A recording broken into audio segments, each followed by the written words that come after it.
For the second straight week, the Philadelphia Eagles offense has gained more than 400 total yards.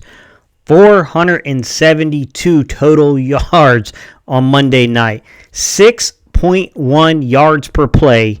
27 first downs. 10 of 16 third down efficiency, or the third down conversion rate. I just want to reemphasize this. 10 out of 16 is like 62.5% conversion rate.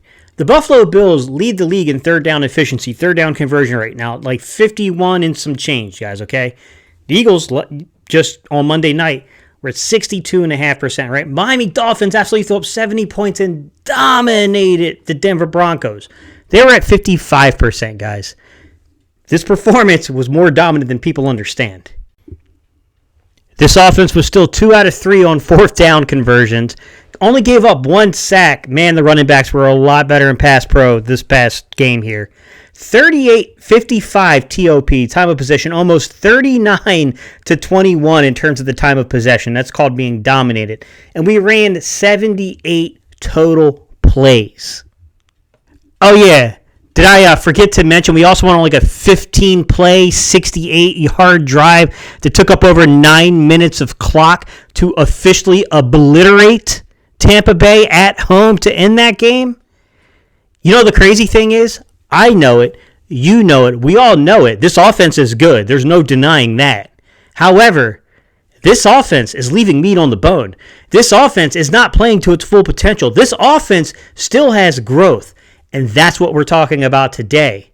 We're going to talk about that 1 of 5, 20% conversion rate down in the red zone. How it's bad, but it ain't as bad as it looks. And watch out, because I'm telling you it's going to get corrected. And this offense is going to absolutely explode on somebody. And it might just be Washington on Sunday afternoon. What's up, Cerebral Football fans? My name is Steven Hyder. This is Gate City Sports Channel. Man, finally back in the office, guys. I'm still doing some things. You can see I got some makeshift Eagles tarp stuff up here. I'm still working on a few things, but we're back. All right, y'all, the first play I want to show you from the All-22 clip here is I want to go ahead and I want to show you this first shot at the end zone, right? I think this is the first play to where if the offense is in sync, and I'm not pointing this out on any one player. This isn't necessarily just Jalen Hurts. This isn't just necessarily Oz, right? This is a timing and sequence thing where I literally think the timing of where the foot lands was one step away from this being a very easy touchdown. And if you're in midseason, if you're in that midseason form, I think this is a layup for a scoring opportunity here. But it's just what happens early on in the season, man. You miss on these little things. And right here, you got a 1 in 5 red zone thing. Let's be real. One of those 5 opportunities was us driving the ball on a 9-minute run to close the clock. So it's misleading right from the jump. But with that said, I'm going to show you 3 opportunities to where that 1 out of 5 could have easily been 4 out of 5, and that 5th one would have just been like no kidding, because they're not trying to score. They're trying to run the clock out. All right, let me get you into this second down play, guys. Right away, what you're going to see here is it's a nice little action here. You can call this RPO. You can call this play action. I don't think there's enough intel here. I think I would qualify this more as play action personally than RPO. I don't know that he's ever really reading anybody as if it would be a run play, but sometimes these things are made off of leverage. There is a leverage-based RPOs to where it's predetermined pre-snap because of the way a leverage of a player is. So I can't say without being in the film room 100%. Anyone's telling you differently, they're full of it. All right, so what you're going to get here is you're going to get them holding. Watch the eyes. If you watch the eyes of the players here, watch those linebackers and stuff. They, look, you're down close to the goal line. You got this Philadelphia Eagles offensive line. You got Jalen Hurts, right? They're expecting this to be run. Like, they definitely want to get defenders in the box and shut this down. And it's not like they're being held for an eternity here, but they're holding the eyes just long enough to mess you up pretty good here, right? Now you get Jalen kind of rolling the pocket, moving the pocket a little bit. This is one of those things that it's tough, man, because unless you've played this style of football before and you know what it's like and the little subtle details of not only body positioning, placement, hips, all that stuff, but also where you land on your feet and where the cue is to throw the ball when the foot hits. These are these type of things that happen because everyone's going to look at this and say, well, Jalen was one step too late on this. And he was, but it also depends upon what the cue is and when you throw the ball from when the foot hits. And that's the thing that I don't think people are giving you, to be quite honest. So on this particular play, I'm just going to chalk this up to, listen here, guys, if this was a couple of weeks down the road and you see this type of play, I have no doubt that he's hitting Oz in the end zone there. He's leading him in the end zone. He's going to be on that right foot at the right time. This is about timing, sequence, getting the offense into rhythm. These are these weird things that we say, you hear analysts say, right? But we don't define well because it's hard to explain it. But this particular play, I think, is an easy one to demonstrate that it's really one step away. This is a timing thing.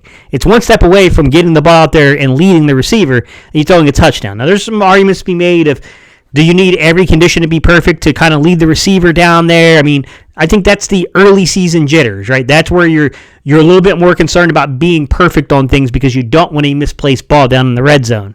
You don't want those things to occur.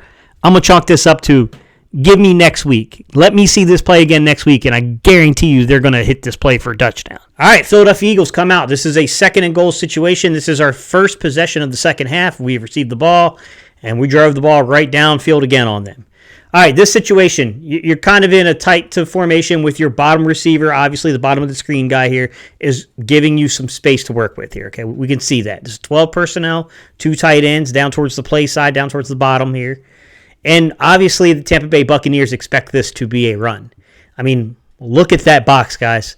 How much clearer can it be that you're expecting run here? I mean, there are some nuanced arguments that can be made. This is a 9-man freaking box. I think most of us would probably say, pushing a little bit, Steve. That safety, of course, is playing the run a little bit, but he's also got to stay back to cover the back middle of the field there. So he's peaking. He's clearly peaking. There's clearly some belief here from the Bucs that we're going for them right here and there, but I mean, look, the Eagles are smart to this. This is only 2nd down, 2nd and goal. They know they got the ball like right there at the 1-yard line. They're trying to make a play, right? They want to get a play through their passing game. We can make an argument if it really matters, if maybe we're buying a little too much into the narratives and just like, who cares? Just put the ball in the end zone. Let them have their narratives. As each team keeps losing, what does it matter? I hear you, but I will say this was a really, really well-thrown ball by Jalen Hurts. I mean, Jalen did exactly what you want a quarterback to do here on this throw. I mean, he put it out there for his guy to come down with it. There was an opportunity here. This is a tough play trying to get it around the hands of that cornerback there. A.J. Brown's just got to make the play here, and this is not an easy one. I mean, it is in the rain at this point.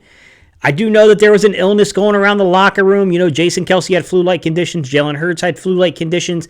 I don't know what they mean by that, other than, I guess, who knows. They'd have to define what they mean by that, to be quite honest, but I'm going to assume they had like some upset stomach stuff going on, and obviously they weren't 100% in terms of health-wise because of an illness. Nonetheless, stuff happens in the NFL. You can't use it as an excuse, you know what I'm saying? You just got to go down there and make these plays, man. You got to make this play. It hit you on the hands. It's tough play. I'm not going to sit here and pretend I could go down there and make that play, but, and A.J. Brown's a superstar. I expect that in the future, in an isolated goal line situation like this is A.J. Brown. This is A.J. Brown's ball. Like, I got a feeling A.J. Brown makes this play in the future. Like, this is one that I feel like, circumstance got us a little bit here, and that I'm not worried about this going forward. I feel like A.J. Brown 100% would secure this catch as we go forward on to the season. So the last play I want to show you in regards to our red zone production, it's a tough one as someone who's a big fan of A.J. Brown. I know what A.J. Brown means to this offense, and I even know on this particular possession, which is the last possession before our final possession of the game, before we ran out 9 minutes of clock. I mean, A.J. Brown did account for like 41 yards of offense on that possession. He had like a 26-yarder and a 15-yarder on that possession alone. But I'll be honest with you, man, this one's hard to stomach because it's just a little out route, like a little speed out, kind of out route type action here. And, man, the ball hits him right where you want the ball to hit him, and he can't bring the ball down. He can't bring this play in, and it's disappointing because this doesn't take a lot of analysis for anyone to see, right? I mean, I was a little shocked that they didn't make a bigger deal about this actually in game. This is a miss. This was a miss for our offense, man. This is the type of thing that I know A.J. Brown can make this play. I know just about any NFL receiver in the league can make this play. I don't know if this was a little bit of exhaustion because of how much of the offense he accounted for on the day, how much he accounted for on this particular drive in particular as well. I don't know. All I know is that we can say all these things, but at the end of the day, they're excuses. A.J. Brown's a dog. He's a really good football player. This is a dude I know will get this right. This is why I have hope about basically our red zone offense, guys. I think that there were some uncharacteristic mistakes here. I think there was some uncharacteristic timing here. I think there was some obvious, easy answers that would have put 7 points on the board over 3 points.